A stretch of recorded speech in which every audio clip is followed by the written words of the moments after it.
Čaute kamoši, dneska som sa rozhodla nahrať toto video, pretože som si povedala, že ideme dať trošku také okienko a idem vám povedať, aký je rozdiel a najzákladnejšie a najdôležitejšie veci medzi BCA a EAA0. Poďme na to. Takže ideme na to. BCAčka asi všetci veľmi dobre poznáte. BCAčka obsahujú základné 3 aminokyseliny, aby nám dobre fungovalo telo, aby nám regenerovalo a aby nám sa pekne budovali svaly. A obsahuje iba 3 základné aminokyseliny, ale na druhej strane EAA0 je supplement, ktorý obsahuje všetkých 9 základných aminokyselín a vedci zistili, že zlúčením týchto dvoch to všetko funguje najlepšie ako má. A ako ja užívam BCA a EAA0?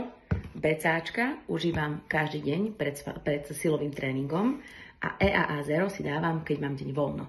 Ale nie je to naozaj iba pre vrcholových športovcov alebo pre športovcov, ktorí proste makajú a chodia do fitka, ale je to EAA0 je pre všetkých ľudí, ktorí majú stresovú robotu, aktívny život a ktorí hlavne prijímajú veľmi málo bielkovín zo stravy. Takže komu by som odporúčala produkt EAA0? Všetkým aktívnym ľuďom, športovcom, ľuďom, ktorí prijímajú málo bielkovín zo stravy, ale je to aj pre ľudí, ktorých trápi zadržiavanie vody v tele.